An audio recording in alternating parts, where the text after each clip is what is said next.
Lepo pozdravljeni. Teden je okoli in spet je tu odmev tedna. Tokrat komentirava dogodke z doktorjem Sebastianom Jeretičem.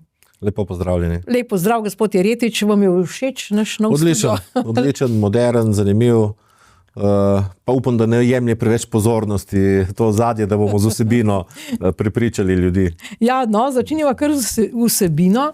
Namreč ta teden je KPK, torej Komisija za preprečevanje korupcije, ugotovila, da je Golob, naš predsednik vlade, kršil zakon o integriteti. Namreč on je želel počistiti janšiste, tako imenovane janšiste. Jaz sicer še vedno ne vem, kdo je to točno, te definicije ne vem čisto jasno. Seveda, potem, ko je počistil janšiste na RTV Slovenija, je potem čistil janšiste tudi na policiji in jih je očitno uspešno očistil. In gospe Bobnarjevi je takrat poslal 2 SMS sporočili. Torej, zdaj poglejmo, kaj je povedal predsednik vlade Golob, preden je postal predsednik vlade. Bi odstopili z premierskega položaja, če bi KPK ugotovilo kršenje zakona o integriteti?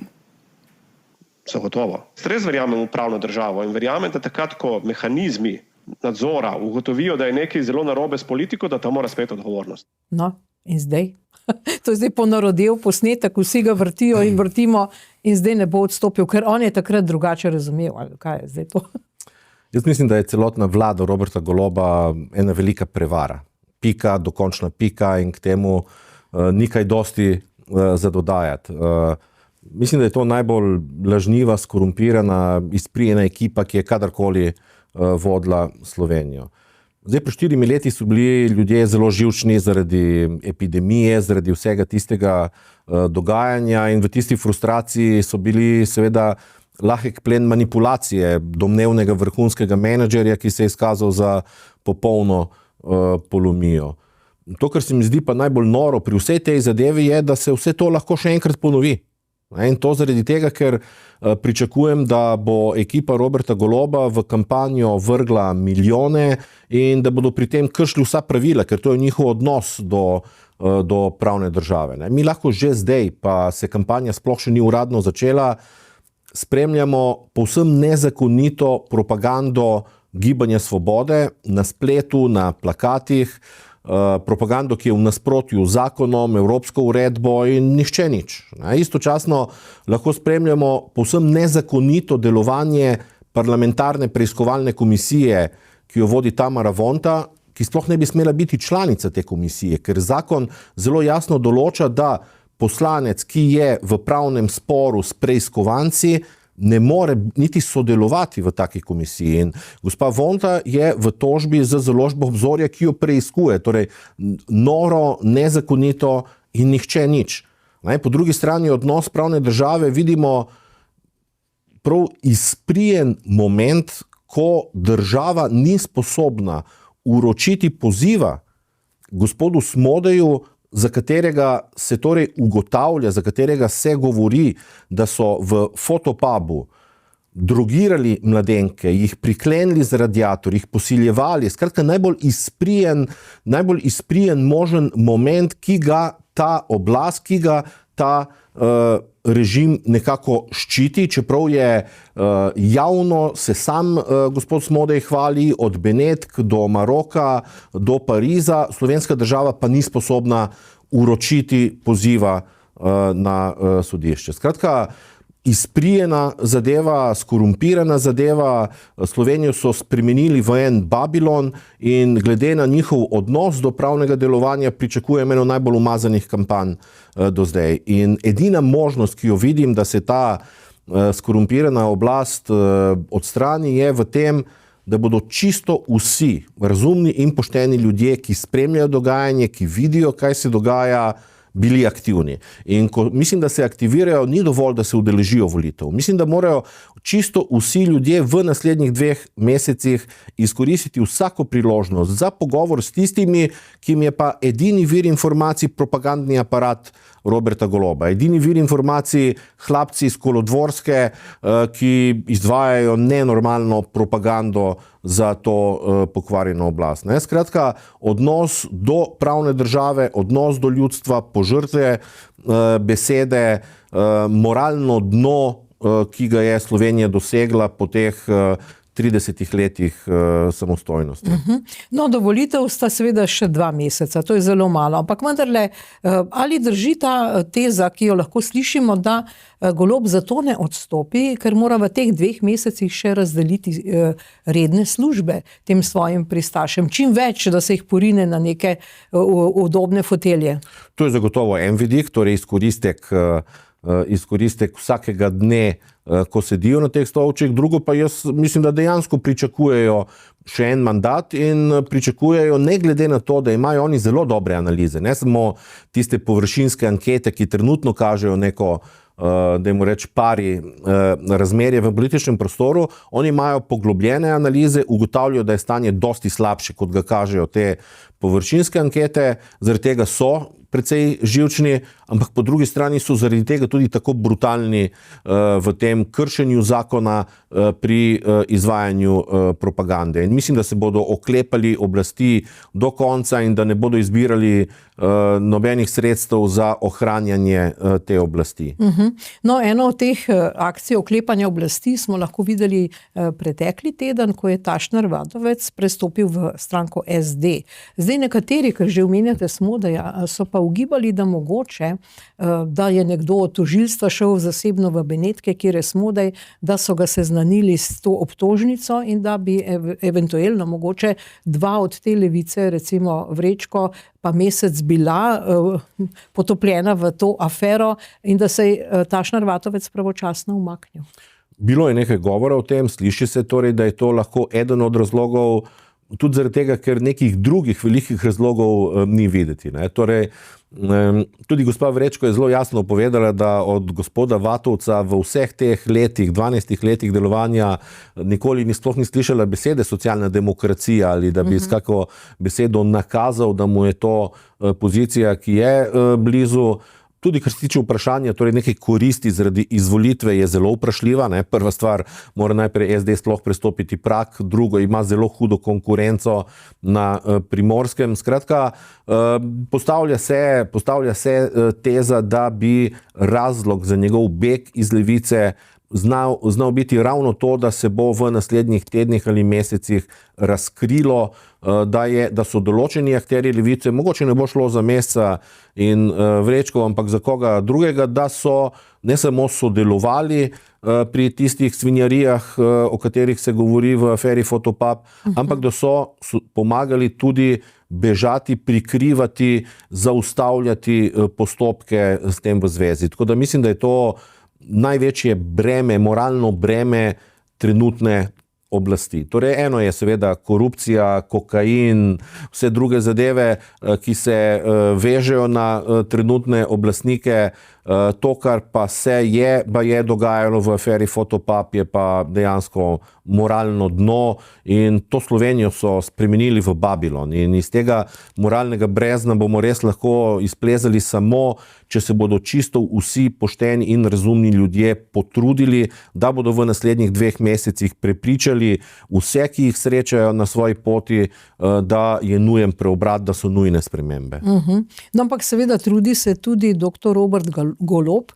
Zdaj ta teden je povabil na kosilo v Pen klub stranke in neke stranke predvolilne koalicije, ki je pravzaprav ne bo, zato ker one nastopajo samostojno, ampak vendarle so prišli na kosilo. Zdaj poglejmo, Vladimir Prebilič, Feratovič, stranka Pirati, SD, Han, potem seveda tudi te Mi socialisti, pa Asta Vrečko, to je Levica.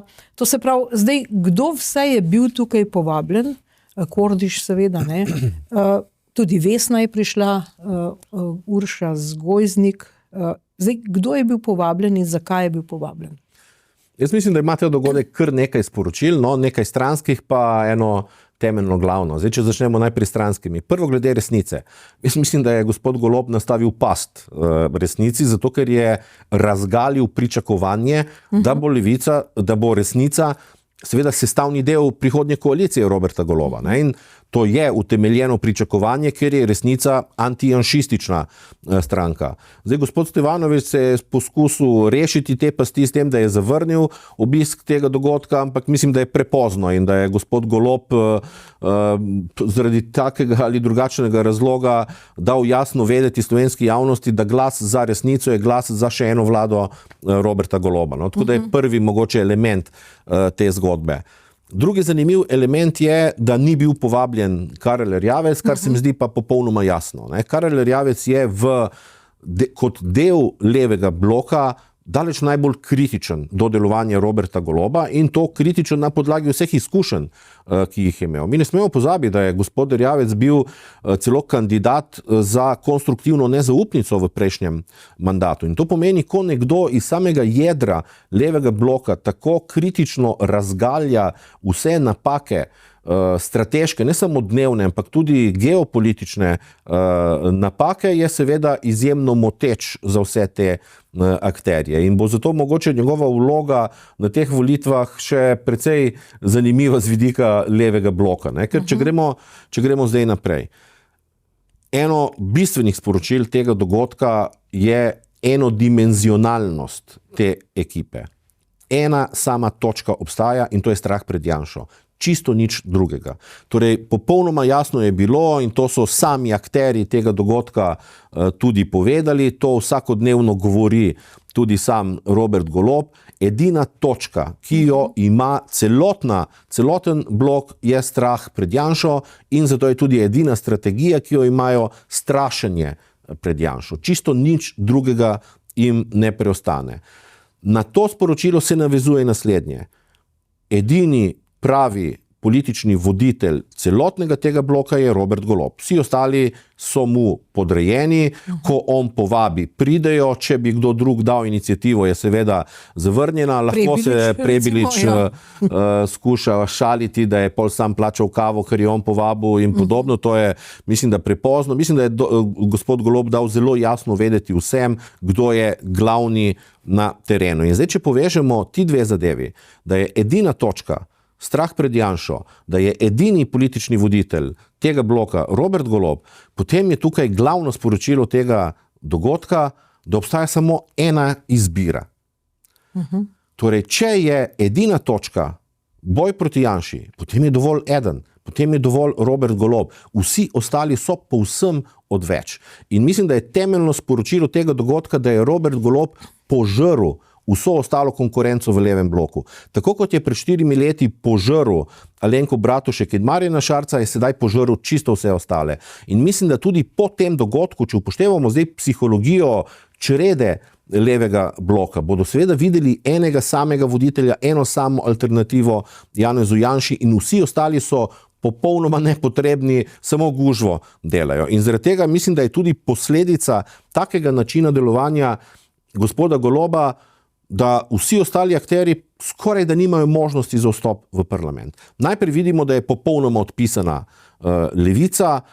Mislim, da ne pirati, ne socialisti nimajo velikih možnosti za vstop v parlament, predvsem zaradi tega, ker jim bo zmanjkalo tistih 10,000 mogoče glasov, ker jaz pričakujem kar v redu udeležbo na volitvah, kar pomeni, da bo 42-43 tisoč glasov potrebnih za prestop praga in mislim, da jih ne dosegajo ne pirati, ne socialisti, najverjetneje tudi Prebilič ne. Torej, on je vstopil na prizorišče z velikim pompom in popolnoma pogrnil pri tem vstopu v politični prostor.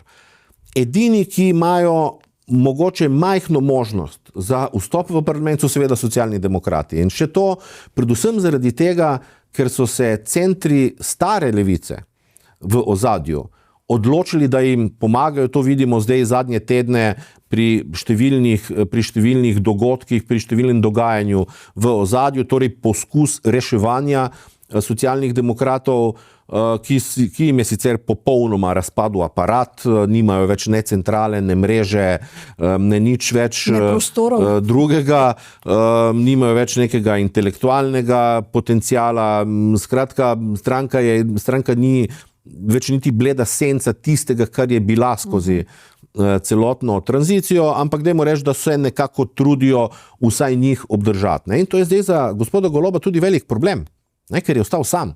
Zdaj, če se v parlament ne uvrsti niti resnica, ki bo tudi, zdaj eno so te ankete trenutno, ampak treba je pol doseči 42-43 tisoč glasov in vsem tem malim akterjem zmanjka ravno zaradi tega, ker jim vso pozornost ugrabi in požre Robert Golob. Tako da se zna zgoditi, da bo za levi blok torej edina izbira Golob, ker ni potrebe po nikomer drugem, če je edina točka boj proti Janši, ni nobene programske, vsebinske dodane vrednosti, kogarkoli.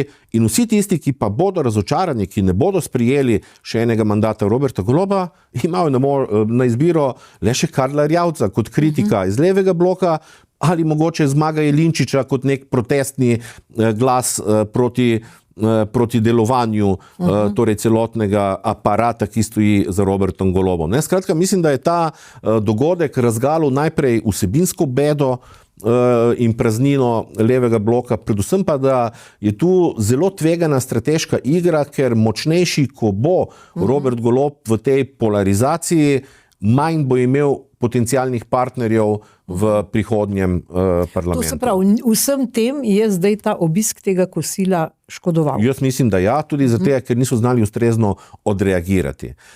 Tudi sicer se je gospod Feratović trudil mal distancirati in pirati so mogoče neka specifika, ampak jim spet zmanjka. Zmanjka jim zaradi tega, ker še enkrat preskok iz 30 na 40 tisoč volivcev je izjemno težak. In tukaj je malo teh zunanjih akterjev, ki imajo možnost neke vrnitve v parlament. Tukaj je zagotovo tudi po anketah zdaj nekako bo tekma recimo med Jelinčičem in Stevanovićem, ker mislim, da ima Jelinčič prednost predvsem v njegovih izkušnjah in v tem, da zna dodati neko vsebino, ker resnici tu nekako zmanjka.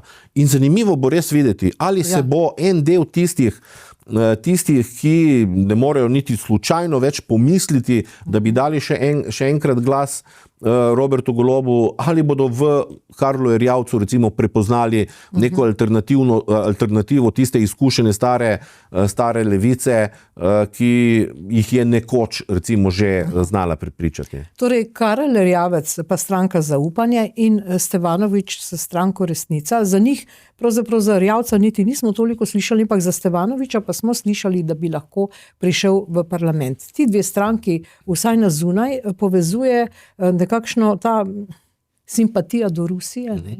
Tu sta močni, mogoče tudi do Srbije. Zdaj vprašanje je, kdo bo od teh strank bo tisti, ki bo vzel glasove vsem tem malim, ki ne bodo prišli do nekega roba in kdo bo nabral, kako nabrati skupaj 46 glasov in plus. Kako bi zdaj sešteli te glasove? Recimo danes kaže SDS-u, stranki Janeza Janše, več glasov kot pa Robertu Golobu, čeprav ne vem, verjamemo tem anketam ali ne. Ampak odkot bodo prišli te glasovi, kajti predsednica države rekla, da bo podelila mandat tistemu, ki bo prinesel 46 glasov. Od kje jih bo to zdaj nabrali? Torej, jaz mislim, da ima gospod Erjavec možnost samo ob sesutju nekako, dajmo reči, monopola Roberta Goloba v levem bloku. Torej, mislim, da je veliko ljudi na levem, ki niso zadovoljni z Robertom Golobom in ki ne bodo še enkrat nasedli polarizaciji in edini točki programa, boljše, da sem jaz kot kdorkoli drugi. In to je mogoče njegova možnost, ki se bo pa pokazala šele proti koncu kampanje. Jaz mislim, da do konca bo težko presoditi, ali mu lahko uspe veliki met ali ne. Trenutno res ankete tega recimo ne kažejo, tako da to bomo videli. Pri Resnici je potencial velik, predvsem zaradi tega, ker je že dolga leta prisoten na družbenih omrežjih, ker je že večkrat stranka nastopila, ima torej nek potencial, ki se pa potem v poglobljenih analizah, ko se ugotavlja dejanska udeležba, precej zmanjša. Jaz mislim, da se je njemu že nekajkrat zgodilo, da res naredi težko tisti zadnji korak, tistih zadnjih 10 tisoč volivcev, ki jih potrebuje, in v tej kampanji mislim, da mu bo celo javno nastopanje malce škodilo, ker mu manjka mu vsebina, manjka mu tista pika na i v prepričevanju predvsem mlade generacije. Mi ne smemo pozabiti, da je mlada generacija, ki vstopa v zrelo družbo, malček drugačna. oni želijo konkretne vsebine.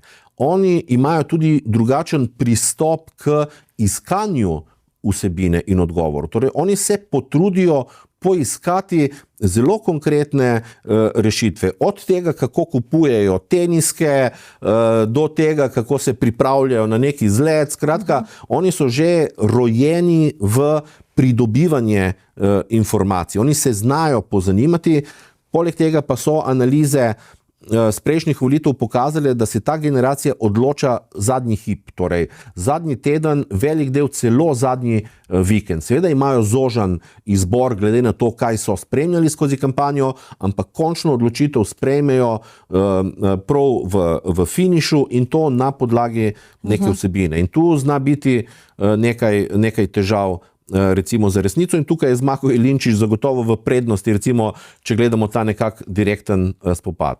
Kar se tiče 46 glasov, jaz mislim, da je zadeva še povsem odprta. Jaz mislim, da v tem trenutku so možnosti 50-50 za ponovitev vlade Roberta Goloba ali za preobrat.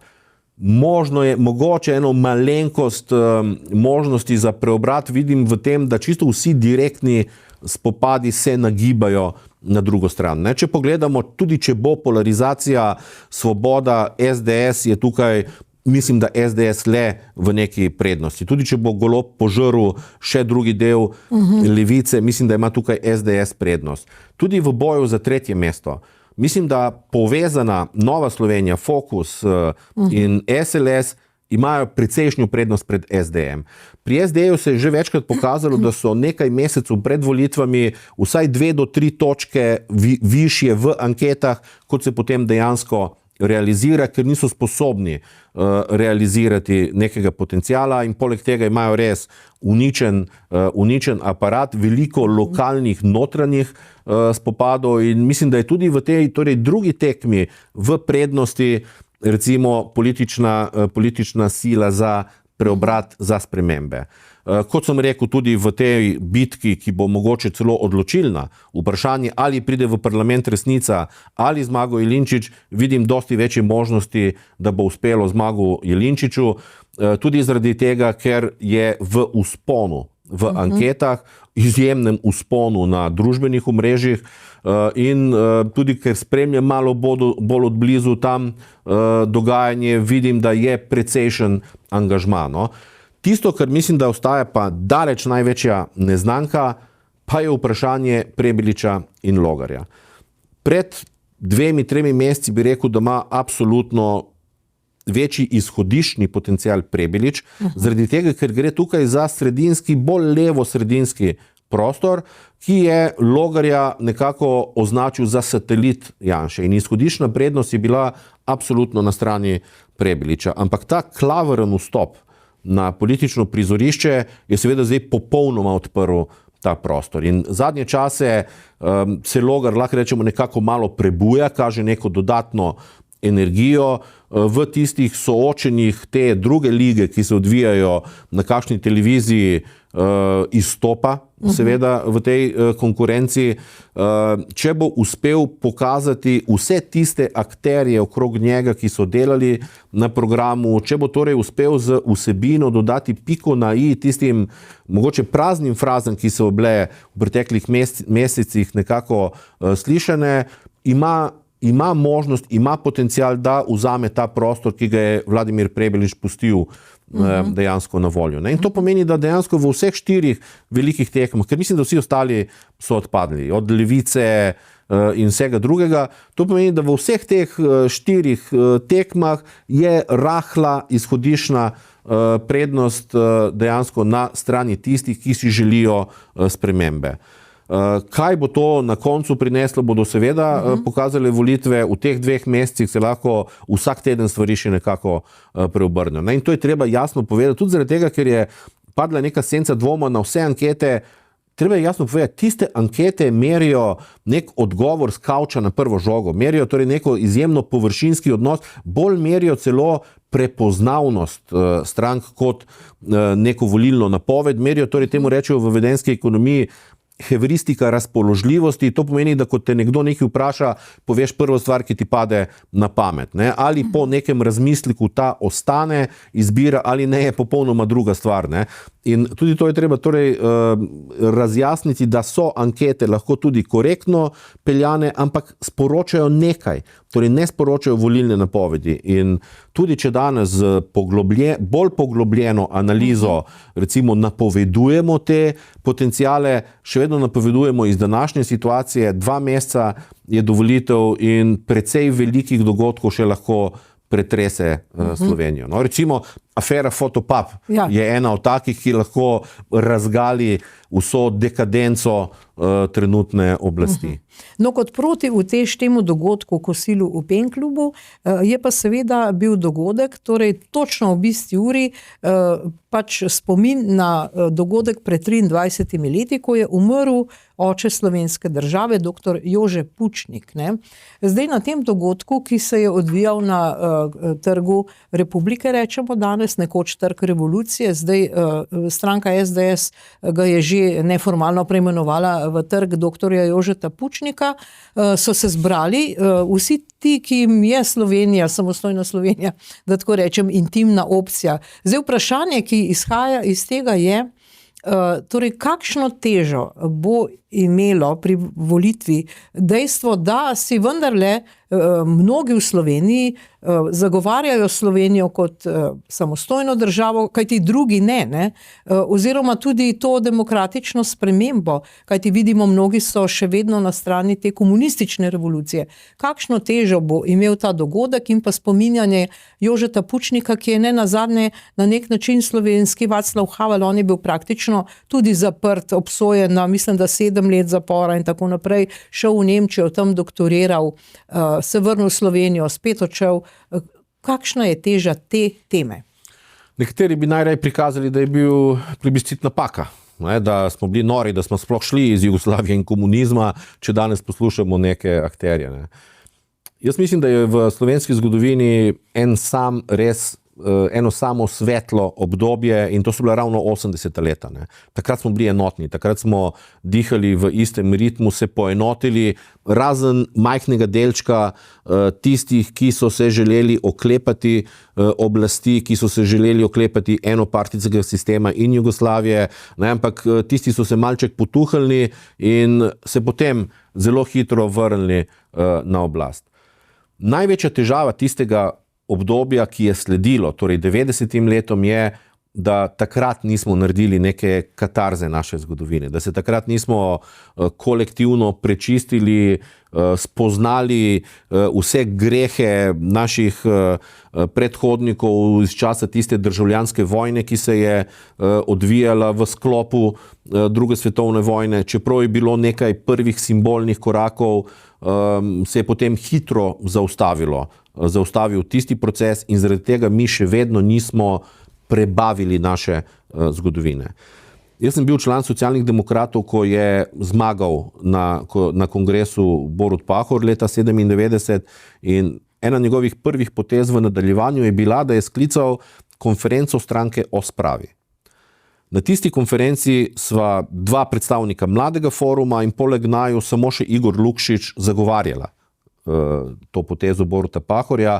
No in sklonjeno glavo je Drokov potem moral dvigniti še delegat Goriškega odbora čisto zaradi Pahorja. Ne? Ampak vsi ostali so bili ne samo razburjeni, ampak so z gnusom zavrnili sploh možnost neke sprave. Ne? In to je torej bilo niti 10 let po tisti enotnosti in enotni odločitvi, da presekamo z neko zgodovino in da gremo naprej v neko drugo obdobje.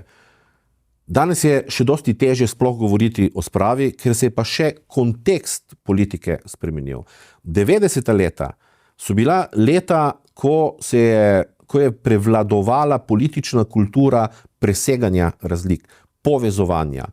Ne samo pri nas z mostogradnjo gospoda Drnovška, s Podobnikom in tako naprej, ampak v celotnem zahodnem svetu je bilo politika tretje poti, presegati razlike med socialisti in konzervativci, torej ugotoviti, da navkljub vsem razlikam moramo živeti skupaj, moramo najti nek način za ureditev naše medsebojnosti. In mi smo torej v tistem kontekstu zamudili priložnost, da prečistimo naš odnos do preteklosti.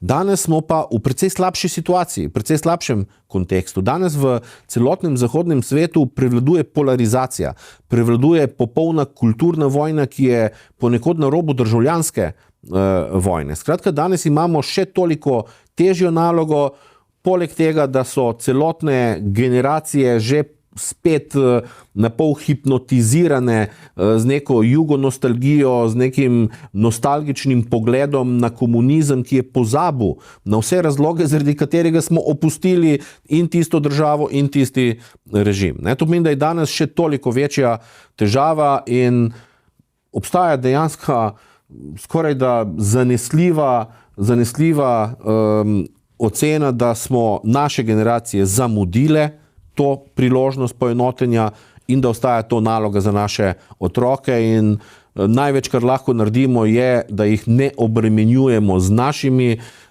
zadevami in da jih pustimo, da svojo pot najdejo na svoj način in da jim pri tem, če ne drugega, samo omogočamo vpogled v to preteklost, ki jo recimo v tem trenutku naš šolski sistem ne daje. Zaradi tega, ker imam torej 3 že skoraj da odrasle, seveda otroke 22, 24, ki so šli skozi celoten šolski proces in ko se pogovarjam z njimi, vem, da jim šolski proces ne daje vpogleda v dogajanje izpred nekaj desetletij, torej v dogajanje, ki je bistveno za naš današnji čas, za razumevanje samostojnosti naše države. In še enkrat, bojim se, da smo mi zamudili, da bomo zelo težko nadoknadili tisto, kar smo v 90-ih zamudili in da upamo lahko samo, da bodo naši otroci uspeli poenotiti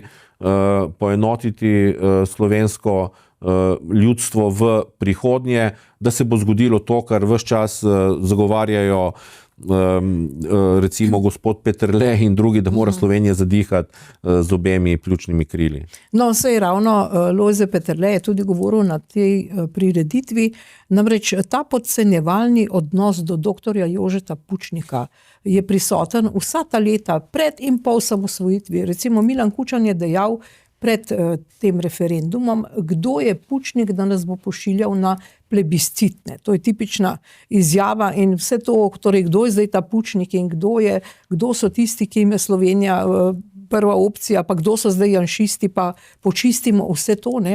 Lojze Peterle, pa tule ga vidimo, je pa bil slavnostni govornik in je dejal, da imamo 2 Sloveniji, ki se ne poslušata. Najti moramo slovenski skupaj. Torej, ali nam bo to uspelo in ali je to tema, ki sodi v predvolilni čas? Ta tema bo zagotovo del predvolilnega časa, ker jo vedno uporabijo, ker jo vedno izkoristijo in izkoristijo ravno na podlagi manipulacije skozi ta desetletja, ki je potvorila dogajanje v 80-ih letih. Zdaj, da se razumemo, v 80-ih letih smo se dejansko poenotili skoraj dokončno, razen tiste peščice, ki jim je tako koristila prejšnja oblast in prejšnja država, da niso sprijeli odločitve, da zapustimo tako sistem kot državo. In pri tem poenotenju so sodelovali različni ljudje, ki so danes od skrajno leve do skrajno desne. To je popolnoma jasno in seveda niso samo določene osebe slovenske pomladi bili zaslužne, ampak je bilo to nekako zelo močno enotno gibanje. Ampak to, kar se je v naslednjem koraku zgodilo, pa je bilo, da so pa ugrabili ravno tisti, ki pa so nasprotovali temu, so ugrabili samostojno državo in interpretacijo tistega dogajanja in danes lažejo. Lažejo, da so bili ves čas podporniki samostojne države, čeprav so dokazi tukaj popolnoma jasni. Tako dokazi iz arhivov tajne policije, dokazi, ki so na kameri, torej same izjave predstavnikov stare trde levice v tistih zadnjih letih Da ne govorimo o sliki momenta razglasitvi samostojne države, ko je bilo jasno, kdo je bil vesel, kdo je zapel in komu je bilo precej mrko v tistem momentu. Problem je pa v tem, da je ta peščica, ki je torej zlorabila ponovno državo, uspela zmanipulirati dovolj širok del ljudstva, da ima danes popačen pogled na tisto obdobje. Celo ljudje, ki so bili takrat aktivni, ki so sodelovali, bodo danes imeli potvorjen spomin na tisto dogajanje. In jaz ne vem, ali je v taki psihološki situaciji možno doseči ta skupaj, o katerem govori gospod Peterle. Zelo pomembno je nadaljevati s pozivi za ta skupaj. In gospod Peterle in vsi ostali akterji tiste osamosvojitve opravljajo izjemno pomembno vlogo pri tem, ampak mislim, da bodo njihove besede postale meso šele v prihodnji generaciji. No, konec 80-ih let, recimo 9. november 1989 pade Berlinski zid, ne? Tudi mi smo bili takrat vpeti v ta dogodek, ki je nakazoval konec komunizma. To je bil en proces. In drugi proces, seveda, samostojna država. Ampak očitno v nobenem od teh procesov mi danes nismo poenoteni. Namreč, seveda, že tradicionalno januarja so se zbrali častilci komunizma in komunistične revolucije, ne moramo da zdaj drugače reči, recimo na Osankarici, pa potem tudi v Dražgošah, no tole so Dražgoše, ne, tukaj gre za čaščenje revolucije, jaz si ne morem drugače predstavljati, jaz tukaj ne vidim nič partizanskega, razen seveda nekih našemljenih uniform, kjer se vprašamo, kaj je zdaj s to predajo orožja, ne, zdaj smemo korakati tudi kot pustna šema z nekim orožjem, tu so neke rdeče zvezde, to je pravzaprav zaklinjanje komunistični revoluciji. Kaj vi menite o tem? To so vsakoletni rituali enega dela javnosti, pri katerem verjamem, da je precej ljudi tukaj iskrenim srcem in da verjamejo v dobro, da verjamejo v vrednote solidarnosti, poštenosti in tako naprej, ampak dovolj je, da je peščica tistih, ki zna to množico obrniti. To je popolnoma dovolj za politične namene trde, stare levice.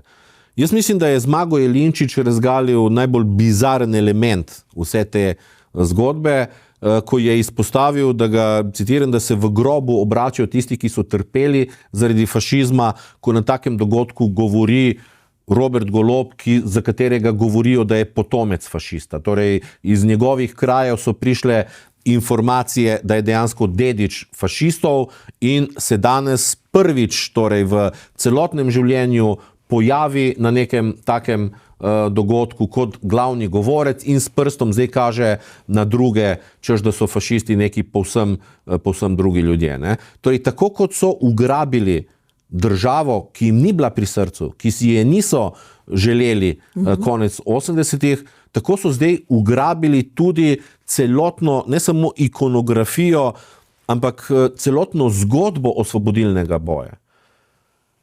Antifašizem pri nas na Primorskem je temeljil na delovanju duhovnikov. Torej, cerkev je bila lokacija, v kateri se je slovenski narod boril proti fašizmu oziroma boril za slovenstvo. V cerkvi se je lahko govorilo, pelo, učilo slovensko. To je bil tisti humus, v katerem je zrasel upor proti fašizmu. V nadaljevanju je tudi v samem osvobodilnem boju, v tistih zelo zapletenih časih, bilo to najprej spontano gibanje raznolikih ljudi. In potem je bilo enostavno ugrabljeno. Ugrabljeno je bilo zaradi ozkih interesov ene ekipe, ki je uspelo izkoristiti tisto pozicijo zaradi brutalnosti tega početja. In danes se zadeve enostavno samo ponavljajo. In še enkrat, seveda vidimo tu pa tam tudi mlade na enih in drugih dogodkih. Jaz si samo želim, da ti mladi, ki so tukaj, ne bodo preveč obremenjeni in da je dovolj drugih mladih, ki bi lahko neobremenjeni prišli do tistega skupaj, o katerem smo govorili. Pri tem pa še enkrat izjemno pomemben je korekten odnos do zgodovine in verjetno mora preteči še kako desetletje, da bo to sploh možno. No, tule zdaj v teh prvih vrstah vidimo recimo partnerja Urške Klakočar Zupančič, neke nove obraze. Ki jih drugače na takih seveda dogodkih ne vidiš. Ja. Ampak vendarle so vsi iskali Milana Kučana, no in potem so ga nekateri tudi našli v Koči po tem dogodku, ne, ker so rekli, dobro, Kučan se ni želel slikati poleg Goloba, ne, pa sta potem se vendarle seveda pozdravila v tem gostišču. Kaj si lahko zdaj mislimo? Se je Kučan na nek način odrekel Robertu Golobu ali ne? Ali kako? Jaz mislim, da kljub vsemu ne glede na to, da skuša sedaj pomagati tudi socialnim demokratom še enkrat, da sploh pridejo čez prag, ne, ampak jaz mislim tako, večkrat smo že povedali, gazda levega bloka je Zoran Janković. On je tisti, ki odloča v levem bloku, on je najmočnejši zaradi tega, ker ima najmočnejše interese, da ta oblast ostane in mislim, da so se stvari precej obrnile in da je Milan Kučan podrejen Zoranu Jankoviću glede tega. Zoran Janković je odločen, da naredi vse, da Robert Golob ostane na oblasti in vsi ostali morajo temu enostavno slediti. No, pri tej ugrabitvi in čaščenju in zaklinjanju komunistične revolucije se je spet zgodila tudi ta osankarica. Ne? Tu je bil zdaj očitno letos dr. Robert Golob prvič v življenju, ne? Tako kot je bil mogoče tudi prvič pri Maši. Zdaj zanimivo pri tej osankarici je to, lahko beremo, da partizani, ki so tu padli, so pokopani večinoma v Gradcu. Ne? Zakaj se zdaj ta vlada leva, partizanska, komunistična ali kakorkoli jo imenujemo, ne prizadeva, da bi te grobove preselili v Slovenijo? Mislim, da jih sploh ne zanimajo dejstva, zgodovina, ampak da je to samo izgovor za izvajanje nekih ritualov in za nadaljevanje manipulacije. Ne? Mislim, da je popolnoma nič drugega jih ne zanima kot ohranjanje oblasti. No, ta manipulacija je seveda znana, dolgo na to opozarja tudi dr. Jože Možina, ki je napisal zanimivo knjigo Slovenski razkol. Poglejmo, kaj je ta teden povedal na nekem intervjuju. Ko pa gledaš žrtvoslovno sliko, spravi, kdo je od vpletenih strani v vojni povzročil civilne žrtve. Vidiš, da je ta partizanska stran, ki se začne tam pojavljati poleti 41 na jesen, da več žrtev slovenskemu civilnemu prebivalstvu tukaj v osrednji Sloveniji, več kot okupator, povzroči veliko več, če dalje več, domača komunistična gverila, spravi partizani. In se kakšen podatek je pa to? Mi to imenujemo Narodno-osvobodilna vojska.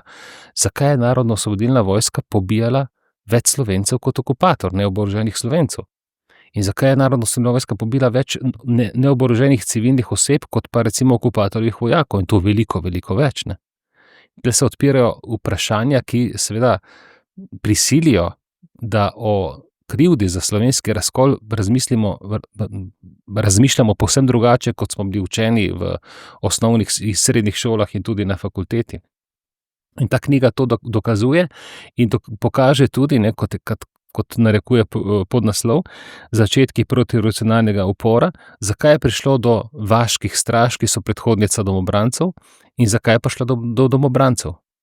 Tako da je to v knjigi tle nedvoumno dokazano, da je dejansko slovenska komunistična gverila, partizanska vojska, normalno pod vplivom komunističnega vodstva, v večji meri začela ubijati domače neoboroženo civilno prebivalstvo kot pa okupatorje. In tukaj se seveda postavi temeljno vprašanje, za kakšno osvobodilno vojsko je pa potem šlo. Tudi demoniziramo kolaboracijo, delno upravičeno z okupatorjem. Ampak zakaj so ti ljudje tam na Dolenjskem, Notranjskem začeli sodelovati z okupatorjem? A so bili res tako zagreti za nacistično Nemčijo oziroma takrat fašistično Italijo po pol leta od začetka vojne? So bili vendarle proti italijansko usmerjeni, vsi Slovenci. Proti Nemško je že druga zgodba. Tam Štajerci so bili nekateri kar navdušeni zaradi gmotnega položaja. Se pravi, seveda ne. In jaz tukaj v knjigi, mislim z dokumenti in spričevanji, pokažem in dokažem, da je bila za tiste ljudi, ki so se uprli partizanom, domača komunistična gverila, partizanska vojska, v tistem okolju dejansko, realno, večje zlo kot pa italijanski okupator. Torej, komunistična gverila pobila več Slovencev kot pa tuja vojska. Ne? Kdaj bomo Slovenci ponotranili ta dejstva, to so številke. In kaj se bo moralo zgoditi, ali bi se moralo zgoditi, da bomo to storili? Jaz mislim, da mora res miniti še nekaj desetletij za nekaj takega. Jaz mislim, da je težko sprijeti po desetletjih ene zgodbe takšen preobrat. Ne? Jaz prihajam iz antifašistične družine in jaz bi si želel, zato da se ohrani svetloba boja proti fašizmu, da se ga uspe ločiti od komunističnih zlorab. Pa prihajam tudi iz družine, ki ima določene komunistične grehe, recimo, za sabo. In jaz bi si želel, da se v nekem momentu te zadeve raziščejo. Mislim pa, da bi, če gremo po korakih, najprej moralo dovolj ljudi to razčistiti pri sebi, razčistiti v svojem družinskem krogu, v svojem razmisleku in da šele v naslednjem koraku se bo lahko zgodil tudi nek javni razmislek o tej zadevi. Jaz mislim, da je enostavno še vedno prevelika bolečina vseh tistih, ki so jih desetletja prepričevali, da je bila njihova družina samo na svetlobi, da sprejmejo, da je ta svetloba pomešana tudi s senco. In dokler ne bo vsakdo uspel pri sebi razmisliti o tem, razmisliti o grehih lastne družine, bo to precejšnja težava. In zato mislim, da je mogoče pravilnejša strategija, ki jo nekateri ubirajo, da se gre korak za korakom, osebo za osebo pri tem razšičevanju, ker na tem odprti razpravi v času polarizacije argumenti, dejstva, številke ne morejo priti do izraza. No, seveda, številke, dejstva in razčiščevanje, kaj se dogaja v gospodarstvu, tudi to ne pride na nek način do izraza, ampak vendarle ta teden so se dobili podjetniki, gospodarstveniki iz skupine Gospodarski krog in zdaj tule je Blaž Brodnjak, predsednik uprave Nove Ljubljanske banke, spet zdi se nalil čistega vina vsem tem, ki so sedeli na odru, to se pravi predstavniki političnih strank, pa tudi vlade. No, prisluhnimo, kaj je povedal. Da ugotovimo, da pa je daleč največji izziv, ki ga imamo, daleč največji izziv v tem, da v nastopih visokih predstavnikov trenutne administracije, ko se opredeljujejo do podjetništva, kapitala, tržnega gospodarskega modela, zasebnega lastništva in izvajanja dejavnosti, ter predvsem, ko naslavljajo ljudi, ki na vodstveni ravni sprejemajo odločitve in si prizadevajo uspevati na skrajno konkurenčnih mednarodnih trgih, ter so posledično tudi plačani bolje od kakega od ministrov, mogoče iz besed in obrazne mimike v teh nastopih zaznati veliko podcenjevanja in predvsem prezira. Teh dobrih 100.000 glasov na državno-zborskih volitvah morda ni pomembnih in ne bo odločilnih. Govorimo o teh glasovih v tej dvorani. A izjemno pomembno je razumeti, da se je po vsem tem poniževanju in zaničevanju prezir razvil vzajemno čustvovanje. Zavedajte se tega. V tej domnevno pokvarjeni in pohlepni združbi v tej dvorani pod površjem vre kot še nikoli. Kot še nikoli. Do te mere, da sedanjemu stanju apatije po volitvah brez sprememb v miselnost in takojšnjega ukrepanja lahko sledi le zavestno, pospešeno, davčno in poslovno optimiranje v tujini. Če ne bo pomembnih sprememb v odnosu do teh ljudi, pospremljenih s takojšnjimi korektivnimi ukrepi v obliki razvojne kapice in splošnih razbremenitev dela, sledi zgodovinsko in nepovratno preseljevanje v tujino z vpisom gotovine v ustavo, dodatno spodbujeno premikanje poslovnih aktivnosti malih podjetnikov in obrtnikov v sivo cono gotovinskega poslovanja, kar bo dolgoročno imelo seveda izrazito negativne posledice za ključne vidike socialne naravnanosti naše domovine. Brez zgornjega bo razvoj v slovenskem gospodarstvu bolj ali manj omejen na naložbe javnega sektorja in z državnimi podporami spodbojene izbrane vsebine. To oboje pa ob realno stagnirajočih prelivih iz tržnih dejavnosti seveda nujno vodi v skrajno oteženo mogoče napajanje javnih financ v željenih obsegih in izvajanje teh projektov v željenih obsegih. Torej, zdaj očitno je ta vladajoča koalicija dobila nek nov krog janšistov, tako rečem, to so zdaj gospodarstveniki in podjetniki, do katerih seveda čuti nek prezir in to je res. Praktično so podjetniki napadani, ne mine teden, da ne bi spet nekoga pošiljali, označevali, da se bori za drugega Porscheja, ne, da prvega ima že doma, itak ne potrebujejo denarja, obdavčeni smo do grla, prvič so zmanjšali tudi vsem upokojencem pokojnino za 1%, popolnoma brezpravno, ker to je neka pridobljena pravica. Upokojenci so plačali že vse. Ne. Skratka, koliko bo ta tema, gospodarstvo, prezir do podjetnikov, davki, selitev podjetij v tujino, konec koncev je Golob tudi in finančni minister sta rekli, da to je vseeno, če greš na Hrvaško, gremo pač tja, ne gredo. Koliko bo to prispevalo k volilnemu rezultatu? Torej, Robert Golob je šolski primer populizma. Politologi definiramo temeljni element populizma vzpostavljanje sovražne fronte mi-oni. Čisti mi, umazani oni. Čisto ljudstvo, umazana elita. Čista vlada, pohlepni podjetniki, ki ljudem ne privoščijo božičnice. Ne? Skratka, to sovražno fronto je Robert Golob strateško zgradil.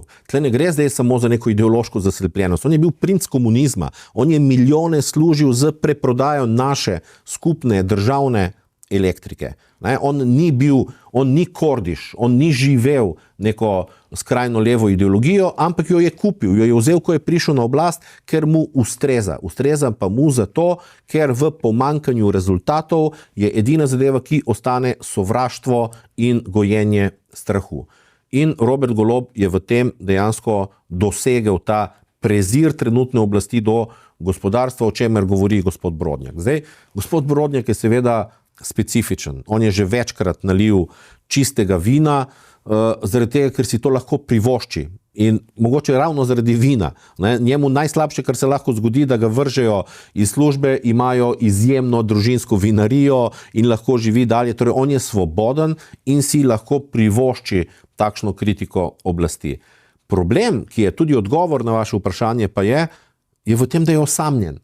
Ne, da obstajajo drugi gospodarstveniki, tu pa tam malček zabentijo, ne, ampak samo gospodarstvo v veliki meri enostavno kolaborira s to oblastjo, zaradi tega, ker je mirno, pasivno.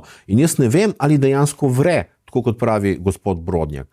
Velik del gospodarstvenikov se je pač sprijaznil s tem in ne naredijo dovolj za spremembe. Tako kot sem na samem začetku rekel, edini način, da se ta skorumpirana, pokvarjena oblast odstrani, bo v tem, da bodo čisto vsi ljudje, ki želijo spremembe, naredili vse. Ne samo kot volivci, ampak kot aktivni državljani, ki morajo druge prepričati. In v tem primeru bi od gospodarstva in tudi od organizacij, pa sem govoril z nekaterimi predstavniki organizacij, ki pravijo, da so bili zelo aktivni v kritiki te vlade, ampak enostavno ni videti, ker potem se zgodijo dogodki, na katere pride predsednik vlade in so tam vsi prijazni in tihi in celo pohvalijo gospodarskega ministra, da ja, on pa vsaj posluša, pa vsake toliko kaj pove, naredijo pa nič. In to je problem. Ta kolaboracija prevelikega dela gospodarstvenikov in podjetnikov, ki bi se morali enostavno angažirati na terenu. Tako kot se Nika Kovač in Jaša Jenull zdaj aktivirata in bosta borbala za to pokvarjeno oblast. Tako bi morali vsi ostali borbati vsakodnevno za spremembe. V nasprotnem primeru se bo ta politika enostavno nadaljevala. No in odraz tega, da dejansko vsaj tujina dela to, kar želijo njihovi volivci, je recimo zdaj ta zadnji podatek, mislim, da je star en dan, da recimo Avstrija znižuje DDV na hrano. Ne, to je zelo pomembno. Pri nam take ideje absolutno še povišali bodo ta DDV očitno v teh 2 mesecih, pa tudi to, ne, kar je tudi bistveno za Slovenijo, ali pa mogoče ne, da je Italija vzpostavila izključno ekonomsko cono v Jadranu. Ne. To se pravi, skupaj s Hrvaško, Hrvaška je to že naredila, a ne?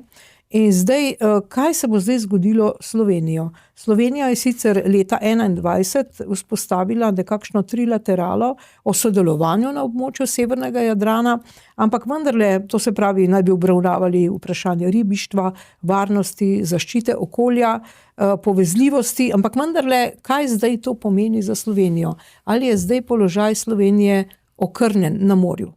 Vlada je skušala to seveda minimizirati kot nekaj nepomembnega, ampak jaz se bom tukaj naslonil predvsem na strokovno mnenje profesorja Marka Pavlihe, ki je opozoril na izjemno tveganje in zaskrbljenost.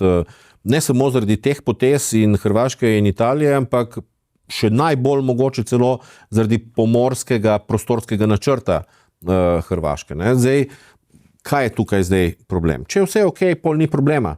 Problem nastane takrat, ko pride do nekega zapleta. Mednarodno pravo je ples konkretnih členov konvencij in drugih aktov in političnega konteksta, neke politične kulture. Potezo, ki sta jo naredili Hrvaška in Italija, je povsem legalna poteza v skladu s mednarodno konvencijo, ki pokriva to vprašanje, to možnost sta državi imeli že zelo, zelo dolgo časa, ampak te možnosti številne države, ne samo v primeru Jadranskega morja, niso uporabile zaradi neke korektnosti do svojih sosed. Recimo v tistih primerih, kjer gre za tako imenovana zaprta morja. Torej, kjer gre za to, da je neka država zdaj seveda uklenjena in Slovenija nima več dostopa do mednarodnega morja. Ne glede na lahko arbitražne odločitve, ne glede na vse govorjenje tistih, ki minimizirajo to potezo, nas so sosedi zaprli. Vse, kar lahko počnemo, je, da upamo na prijaznost naših sosedov. Ampak kaj je zdaj problem? Spreminja se mednarodni red, spreminjajo se odnosi med državami. Tista iluzija, da smo vse države enakovredne, je seveda popolnoma padla v vodo. Mednarodno pravo, odnosi med državami so odnosi moči. In to je vedno tako bilo in vedno bo. Bilo je sedaj neko obdobje, ko je zaradi vljudnosti, zaradi omike veljalo vsaj govoriti o enakovrednosti vseh držav. Tudi to pada. Torej, v prihodnjih letih se niti govorilo več ne bo o tem. Zakaj je problematična ta poteza? Zaradi tega, ker smo zdaj podvrženi volji naših sosed. Sosede lahko v vsakem momentu zaustavijo vsako ladjo, ki je namenjena v koprsko pristanišče. Pod takšno ali drugačno pretvezo. Imajo to možnost. Ali jo bodo izkoristili ali ne, je seveda odprto vprašanje, ampak v vsakem primeru je to sedaj orodje v rokah naših sosed za morebitno izsiljevanje, za morebitno hibridno vojno, ki se lahko vzpostavi. In problem je dodaten še v tem, da naše vlade, še posebej leve seveda, niso sposobne vzpostaviti potem nekih normalnih odnosov s sosedami. Tudi ta vlada Roberta Goloba oziroma ta ekipa, ki je trenutno na oblasti, je skočila na vsako potezo recimo v Italiji in začela kričati o fašizmu. Na koncu se je izkazalo, da je Slovenec pacal po tabli konzulata recimo v Trstu, da seveda niso Italijani krivi za gužvo na naših avtocestah, ampak nesposobnost Darsa in ministrice Bratušek in tako naprej. Skratka, ujeti smo in ne znamo niti odnosov graditi, kaj šele, da bi nekaj uspeli doseči tudi na ravni konkretnih mednarodnih aktov. In zaradi tega delim skrb z gospodom Pavliho, da predstavlja to strateško tveganje za Slovenijo. No in za nameček, da to ni dovolj, je pa Nataša Pirc Musar za varuhinjo človekovih pravic zdaj predlagala gospo Simono Drenik. Torej Simona Drenik je ena glavnih akterk te afere arbitraža, in se ljudje sprašujejo, kako je mogoče in kaj sporoča zdaj država Slovenija, ki tako gospo, ki pravzaprav bi morala biti zaradi tistih telefonskih pogovorov, zaradi katerih je ta arbitraža padla, bi pravzaprav morala biti na nek način vsaj procesirana ali pa na nek način kaznovana, obsojena, ali vsaj v nekem postopku pa ni bila. Zdaj jo pa za nameček predlaga kot kandidatko za varuhinjo človekovih pravic. Torej, kaj zdaj Slovenija s tem sporoča?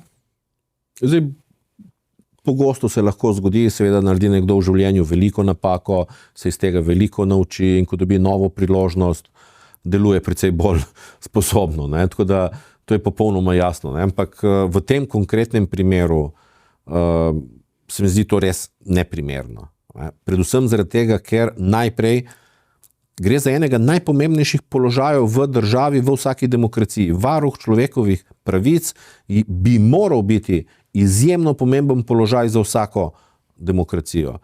Jaz ne vem, kakšni so argumenti za gospod Reni, koliko je kdaj naredila na tem področju. Bili so številni drugi kandidati, za nekatere poznam argumente. Recimo, Jasmina Opec Vrš se je ukvarjala z nacionalno manjšino, z romsko problematiko, z drugimi vprašanji, torej se je ukvarjala z neko vsebino v svoji karieri, ki se dotika tega področja. Prihaja iz nekega marginaliziranega območja, razume težave majhnih ljudi. Jaz tukaj nisem slišal enega samega stavka, recimo argumentacije. Še drugi kandidati so, ki so bili tudi primerni. Za kakšno trgovino gre tukaj, mi enostavno ni jasno. Ker dodaten problem je, torej ne samo konkretna izbira za tako pomemben položaj. Problem je že sam timing. Torej, mi smo zdaj na koncu mandata. Na koncu mandata smo že večkrat ugotovili, se lahko dogaja samo umazano kupčkanje. Nič pametnega se še ni zgodilo v zadnjih mesecih, torej v izdihljajih neke oblasti.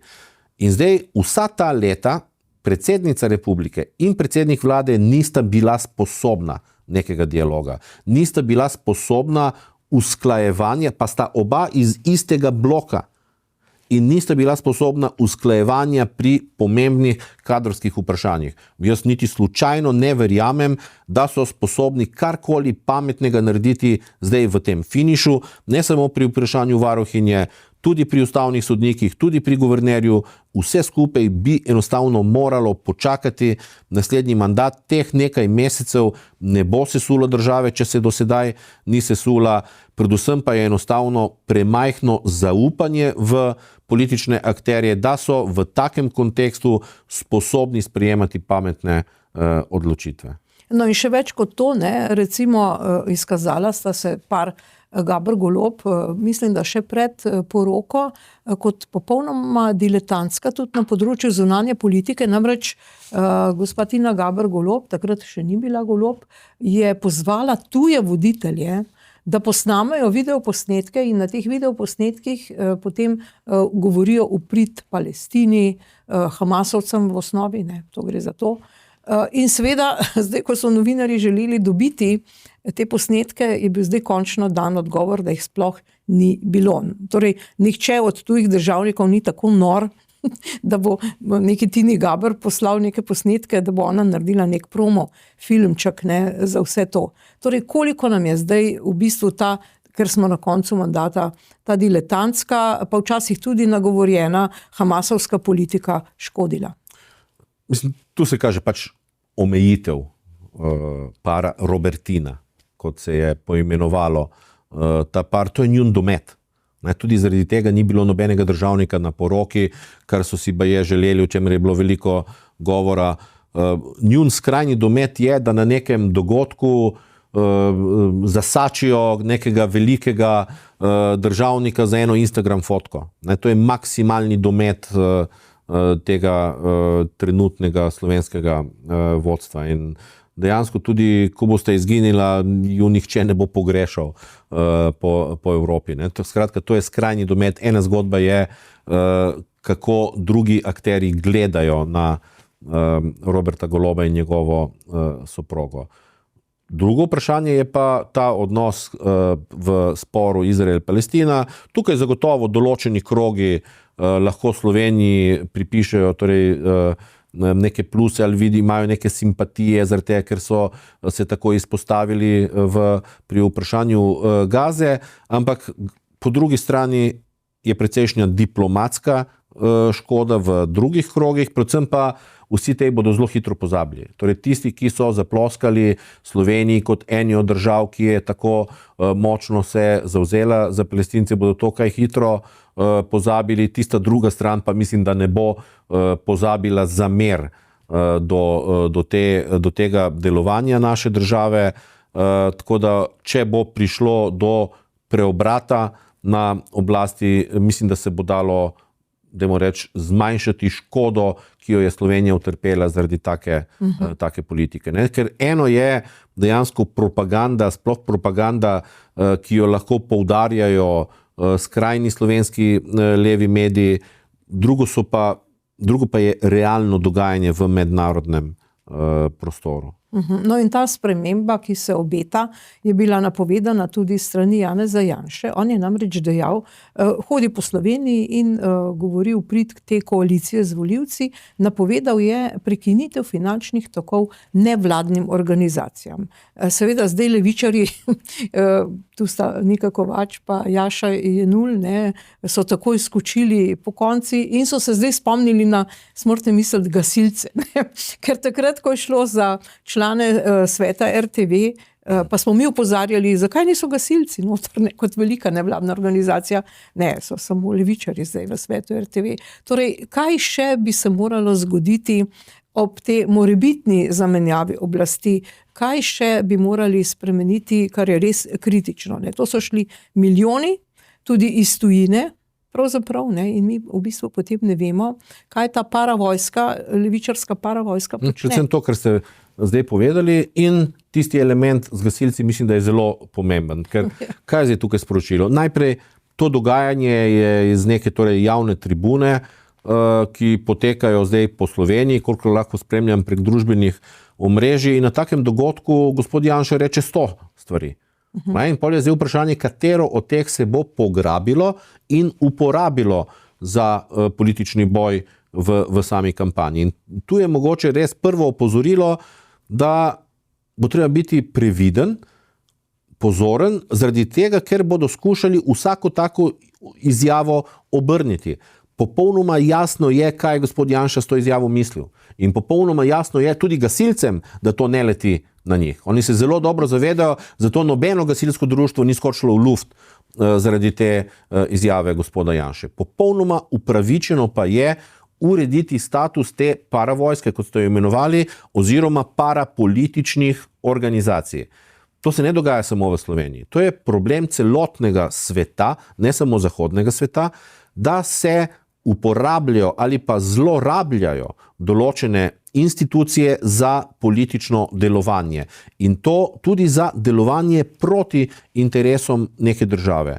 Precej je bilo o tem govora na Balkanu, tam so recimo določeni govorili o Sorošoidih, torej o organizacijah, ki jih financirajo razni krogi, torej razne institucije iz Soroševega kroga in ki so bile namenjene rušenju oblasti, levih, desnih, katerikoli ustvarjanju kaosa nekakor.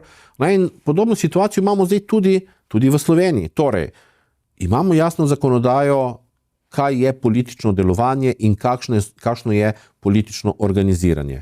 Potem pa imamo seveda civilno družbo, ampak civilna družba ni to. Civilna družba smo vsi mi. Civilna družba je družina, gospodarstvo, torej vsa naša medsebojnost, ki je v odnosu do države. Te organizacije, ki so si monopolizirale izraz civilna družba, so samo ena pikica v mozaiku neke pluralne skupnosti. In v čemu je zdaj problem? Bistveno v demokraciji je transparentnost političnega delovanja. Zato imamo posebno zakonodajo za politične stranke, za politične kampanje. Skratka, zahteva se transparentnost zaradi demokratičnih standardov. Potem imamo pa neke akterje, ki vstopajo in delujejo na političnem parketu z zelo prikritim načinom delovanja. To so politične organizacije. Oni nimajo neke druge agende, da se zbudijo takrat, ko se njih nekdo dotakne. Recimo, oni niso gasilci. Gasilci bi bilo prav, da se vključijo v politično razpravo, ko gre za zakonodajo, ki se njih dotika, ali financiranje, ali varnost, ali kakorkoli drugega. To je potem aktivnost civilne družbe v nekem političnem procesu. Te organizacije se ukvarjajo pa izključno s političnimi in večinoma z politično-ideološkimi vprašanji. In delujejo torej kot usporednica političnim strankam.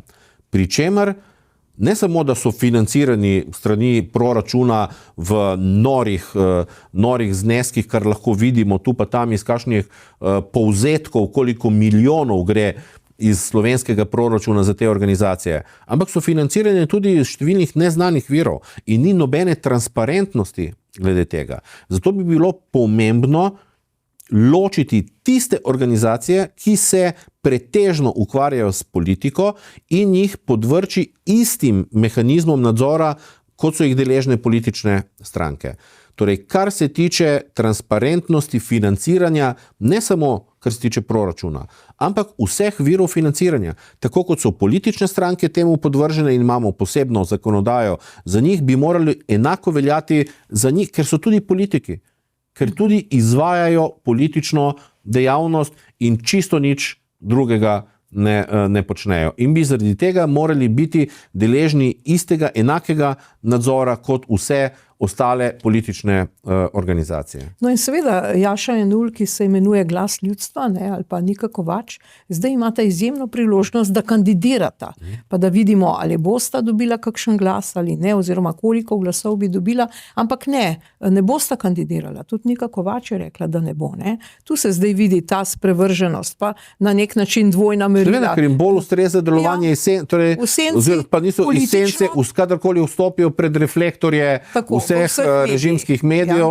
ki jim dajo takšno težo potem. No in prve kandidate smo pa zdaj že dobili, stranke Nova Slovenija, SLS in pa Fokus, pa zdaj že sestavljajo listo, ampak to, kar nas je pa presenetilo, še posebej glede tega, kar je povedal Blaž Brodnjak na tem gospodarskem krogu, pa je, da pa gospod Lotrič Marko, pa tudi njegova sekretarka zdaj v Državnem svetu, Monika Kirbiš Rojs, pa ne bosta kandidirala. Zakaj ne? To je tudi mene presenetilo, to se je zgodilo zadnji hip. Jaz mislim, da je ta povezava izjemno dobrodošla, da je torej Nova Slovenija kot nek steber, sploh z novim predsednikom, gospodom Vrtovcem, uspela povezati določene druge politične akterje, ki bi sami enostavno ne bi mogli prestopiti volilnega praga, so pa pomembni ne samo zaradi sorodnih vrednot programskih izhodišč, ampak predvsem zaradi tega, ker imajo in eni in drugi precej ljudi, kadrov, ki so sposobni sodelovati pri izvajanju potem določenih politik. Torej, eno je, da se povežejo ideje, predlogi, pogledi, drugo pa je, da seveda vsaka politika potrebuje ljudi na položajih. Zaradi tega je presenetljivo, da gospod Lotrič, ki je že dolgo dejansko napovedoval nastop na parlamentarnih volitvah, najprej celo samostojno, je zadnji hip se odločil, da bo raje do konca oddelal mandat v Državnem svetu. Sicer je boljše, da je to naredil vsaj transparentno, lahko bi probal zmanipulirati javnost, s tem, da bi recimo kandidiral v 2 okrajih in se s tem izognil izvolitvi. Res je, da bi s tem mogoče malo, okrnil imidž stranke, pa tudi svoj lastni, in se je na koncu vsaj odkrito, pošteno odločil, da raje ostane v Državnem svetu. Se mi zdi pa malček škoda, ker mislim, da je kljub vsemu bi bilo pomembno, da bi ena taka konstelacija, ki se je oblikovala okrog gospoda Vrtovca, dala na teren najboljšo ekipo, ki jo ima. In gospod Lotrič in gospa Monika Kirbiš Rojs, da gotovo sodita v to kategorijo in mi je kar malček žal, da ne bosta prispevala k rezultatu te ekipe. Je pa res, da gospod Marko Lotrič, pa tudi gospa Kirbiš Rojs še vedno lahko vstopita, recimo on še vedno lahko postane minister, če zmagate desni blok, ne? Jaz mislim samo, da je treba že zdaj, parlamentarne volitve bodo dejansko, tako kot smo prej ugotavljali, trenutno je 50-50 možnosti za spremembe. In mislim, da bo vsak glas pomemben.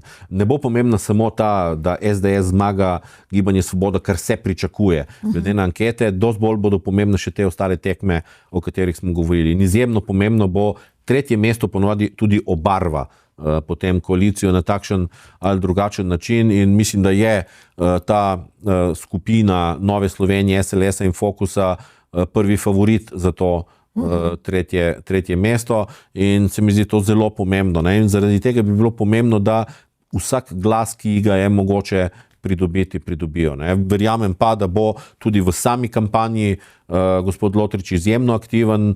Tle se moramo pa navezati na to, kar smo govorili o primeru gospoda Brodnjaka.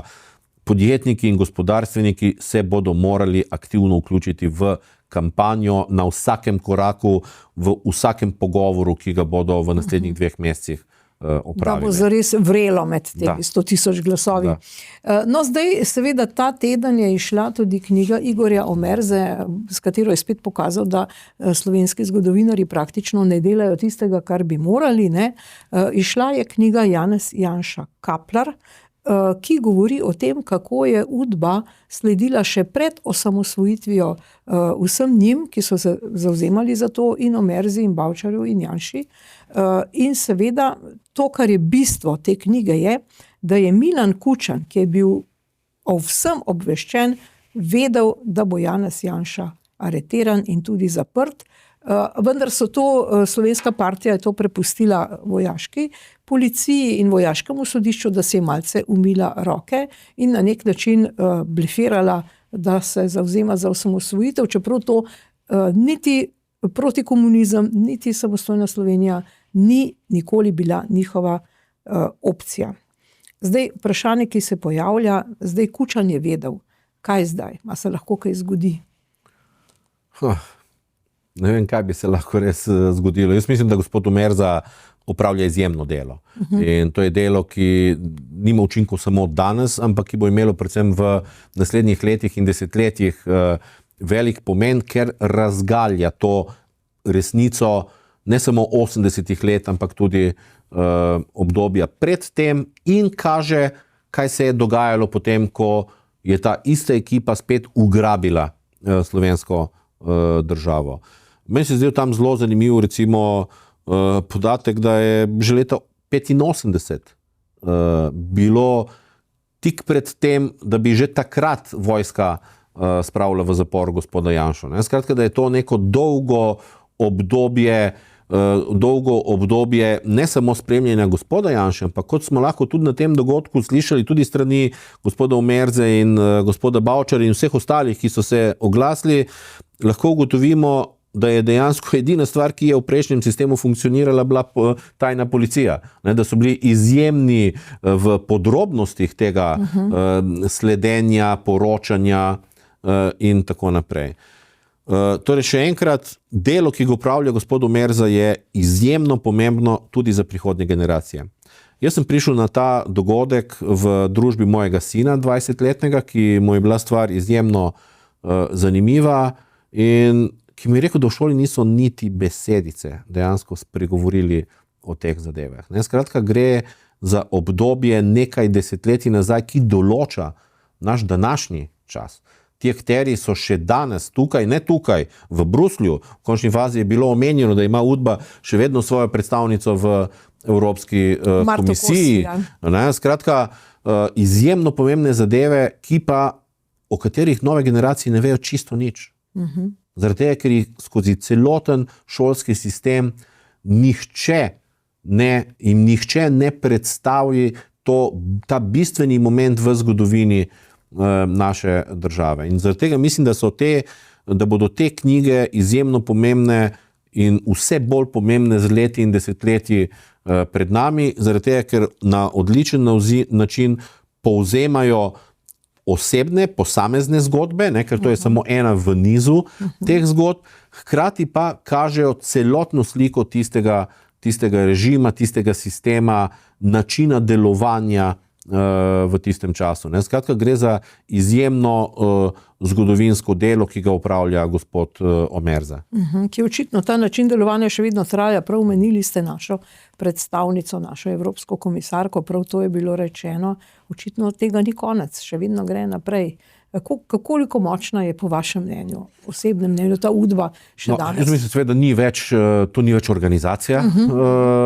Ostajajo pa mreža, ostajajo, če ne drugega, prepletenost grehov, ki drug drugega lahko držijo skupaj. Sploh tisti ljudje, ki se zavedajo, kaj je njihov kolega, sosed, sopotnik počel nekako v preteklosti. In ta prepletenost odnosov zagotovo ostaja.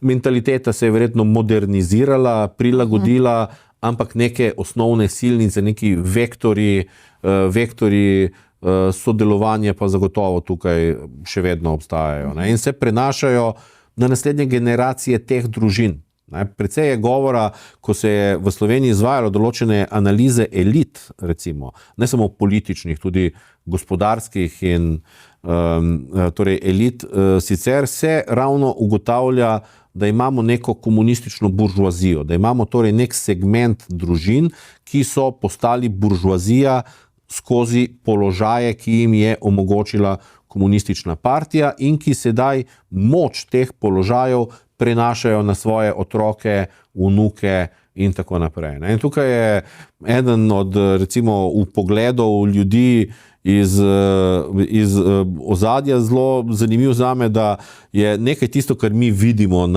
torej, kar je najbolj vidno, torej te osebe, o katerih je veliko govora, ne, da najbolj zanimivi pa so položaji, ki jih zasedajo, torej, če bi se pogledalo družinska razmerja, šefov kadrovskih služb, šefov nabav v vseh teh velikih državnih podjetjih, da dejansko tam so izjemno pomembne mreže oblasti, ki omogočajo nadaljnje bogatenje teh struktur. No, in ker vedno končamo s kakšnim lokalnim vprašanjem, ponavadi z Ljubljano, sem pa tokrat izbrala Koper, namreč seveda še vedno kroži tale posnetek silvestrovanja v Kopru. Tukaj imamo na odru Bora Zuljana, ki je nastopil tudi z glasbeno točko, in pa seveda Urško Klakočar Zupančič, ona spet maha, ne? Ona rada maha in zdaj pojavilo se je vprašanje, v kolikšni meri je šlo zdaj za zlorabo javnih sredstev, ne? Ker je pravzaprav to financirala občina za politični marketing predsednice Državnega zbora. Kaj vi menite? No, jaz mislim, da to je že neka običajna folklora. Jaz sem sicer lepo preživel cele praznike doma in se nisem tega udeležil, sem lahko samo slišal mogoče skozi okno. Ne? Torej neka redna praksa je, da poleg, recimo župani seveda nagovorijo, odštevajo tistih zadnjih 10 sekund do polnoči, to je popolnoma torej normalno, kar se tiče gospoda Bržana v tem primeru. Tudi gospod Zuljan v končni fazi, to je velik glasbenik, je nekaj povsem običajnega, da nastopajo na novoletnih koncertih. Njegova partnerica pa je tukaj pač izkoristila recimo to priložnost za neko dodatno osebno promocijo, ne? Tako da gre za tiste manjše zlorabe oblasti, ki se redno dogajajo ob takih priložnosti, ne? O precej večjih svinjarijah sva govorila na začetku tega podcasta, ne? Tako da mislim, da je to v primerjavi z vsem tistim mogoče res bolj malenkostno. No, je pomembno, ker kaže neko prakso, ampak kljub vsemu dosti večje svinjarije se dogajajo in na tisto bo treba dejansko opozarjati vse sogovornike v teh naslednjih 2 mesecih, ki bodo izjemno pomembni. S tem končava. Dr. Sebastijan Jeretič, najlepša hvala za vaše komentarje. Hvala za vabilo. In hvala za pozornost. Nasvidenje.